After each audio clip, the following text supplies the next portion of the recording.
Hey everyone, today I thought I would show you how I use the Unity input system, the new input system. It's still called the new input system, even though it's been around for a couple of years, but it's not enabled by default in Unity. So yeah, let's get started and see how you can use it in an easy way. So let's start up Unity. Here we have Unity. Let's create a new project. I will make a 2D project and call this project input system. Okay. And yeah, Unity starts up. May take a few minutes for it to start.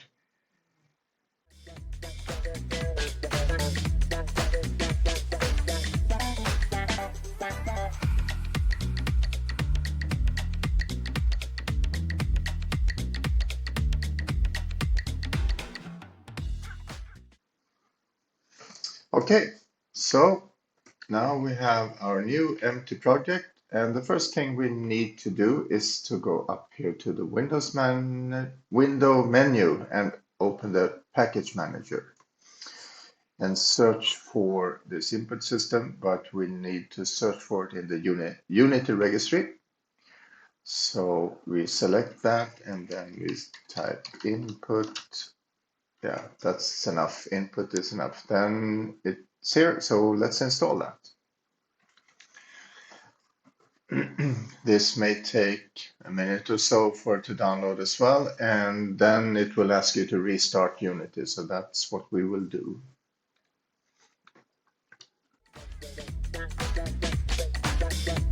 Okay, so it's 100% sold, but we need to restart. So yes.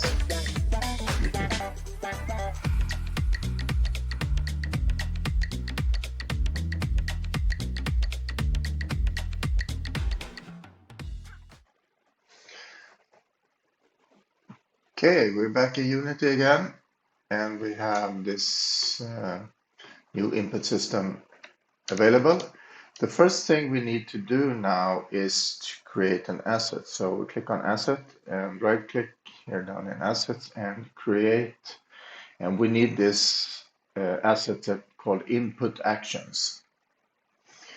So we create that. I will name it Input Actions, like that.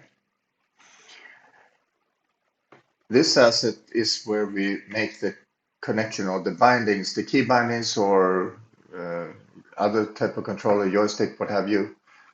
So to do that, we click in the inspector, we click on Edit Asset. And then this window opens, and here we can have action maps, which is key mappings or controller mappings for different parts of your game. Let's say you want to have one mapping for when you actually play the game, but then you want to have another mapping for the start menu or a settings menu or what have you.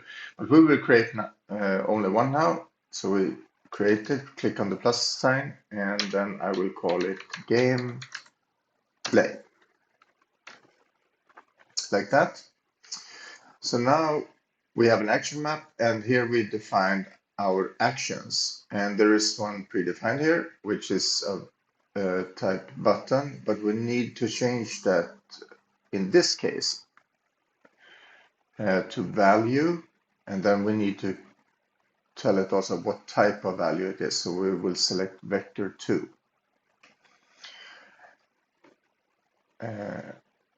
I will also rename this one to move. That's what we will do. We will create a player that we can move with the keys on the keyboard. So now when we have selected that we want a vector 2 value, if I click the plus sign here, I can add this up, down, left, right composite. So we'll do that, and now we get a bunch of bindings here. Let's begin with the 4 keys to the left on the keyboard, WASD, like that. Then we have to go through each and every one of them and actually assign a key to it. The up in this case should be W, and down, let me see here if it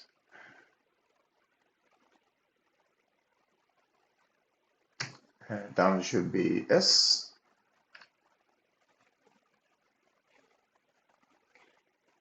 For some reason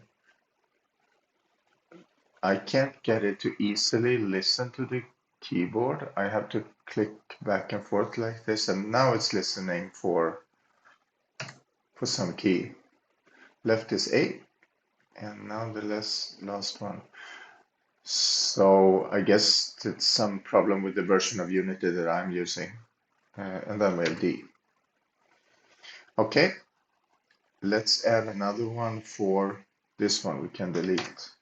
Let's add another one for the arrow keys. Same thing, we add this composite and we call it arrow keys. So now we need to find those keys. The up arrow,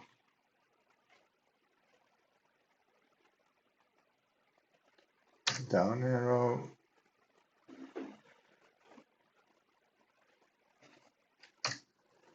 left, and oops. Aha, it's that, maybe it's that arrow. Okay, maybe I learned something new now. Down. No, sorry. Now let's say up, down, left. I pressed the wrong button. Damn it. Now, right, there we have it. Okay, don't forget to save like that. You can click the autosave also. I usually do that. That's a good thing.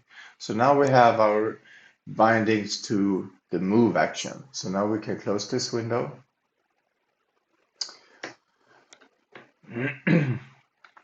Okay. So now we can actually create our game object, our player. Let's do that. Let's make a simple sprite. We call it player. And drag it into the scene. I will rename it here as well to player. Okay, so now we have a player and we have our input action asset where we actually define the key bindings. To connect these two, we need a C# script, like so, and we call this player actions, like that. So now select the player in the hierarchy and take our script and drop it into the inspector. So now we need to open this script in Visual Studio. So double click here. And here we have it. I will remove the start. We won't need that, but we need to tell Unity that we want to use the input system. So we start by typing using Unity Engine input system, like so. Okay, so now we have that. We can actually, now we need to connect the asset we had with the actual game object in this case. So we do that by adding a public field. Let me see. It should be an input action asset, right, like that. So we save that, go back to Unity, and now we can take our asset oops, click the player, click and drag the asset and put it into this field in the script, like so. Now we save everything so we don't lose it. Okay, so back to Visual Studio. Now we can start adding some code to do this, to use this. So the first thing we want to do is to actually set up a subscription to these to the actual events that this action map generates. So let's create a local variable here just to get that. So what we do, we take this action asset that we have and we find action map. And here we need to remember what we call it, and we call it game play, if I remember correctly, like so. Okay, so now we want to actually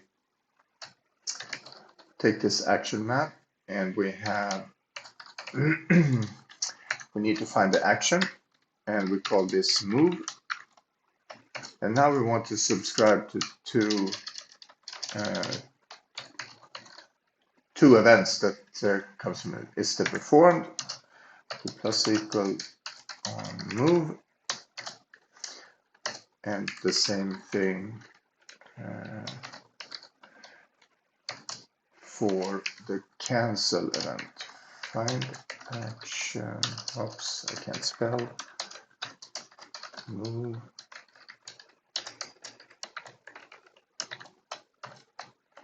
dot cancel plus equals on move. Okay. Then we also want to unsubscribe at some point in the future or sometime, and that's on destroy. Here we basically do the same thing. We find the action map, and in that action map we get those two actions, or the one action but the two subscriptions, and instead of plus equals we type minus equals. Okay. So now we subscribe and unsubscribe, so that's good. Now we also want to do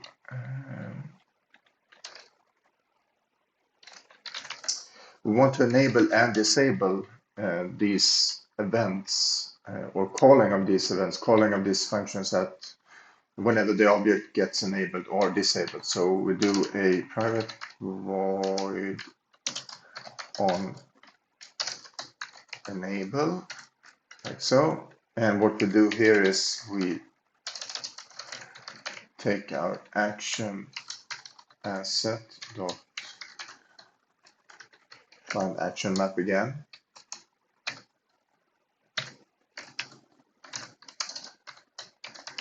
gameplay, and now we want to enable this one. And the same thing goes for when the object gets disabled. On disable, we take our action asset, find action map, and the action map of our gameplay still, and we do disable, like so. Okay, so that's a little bit of boilerplate that we need to actually get the events and so on. Now we can write the onMove function. So basically, when we press a key, or if we would have made a binding to a joystick, we would get a vector2 value for that. So we need to store that vector2 value somewhere. So we create a new variable of type vector2, and we call that move direction, and we set it to 0 first. So if we now have this on move function, on move, and this takes a parameter which is an action. Sorry, let me see. Input action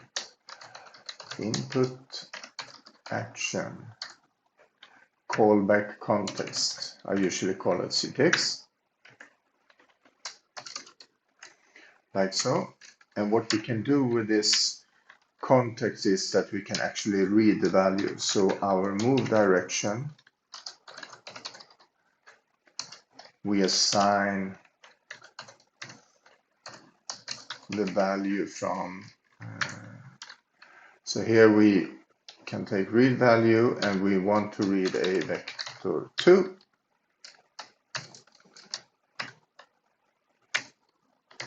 Like so.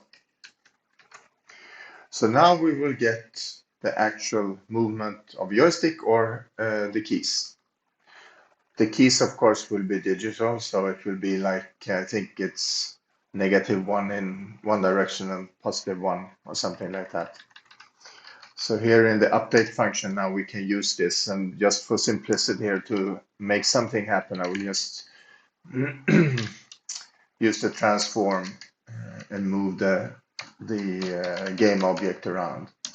So we do transform dot position, it's called, plus equals, and this takes a vector 3, so we need to make a vector 3 of this, where we take this move direction dot x, and to not make it move too fast, I will actually multiply with a small value here, like that. I think will work fine. Move direction dot y times 0.01, and it's a float. And then for the cell value, we just input 0. Okay, that's it. I hope. Let's see if it works. Let's go back to Unity. Okay, and let's start the game. And now if I move, yes, now I can move this player around with the arrow keys and also with W, S, D, and A. So it's not harder than this. A few lines of code, some setup, and then you're using the new input system. Okay, thank you all for watching. See you next time.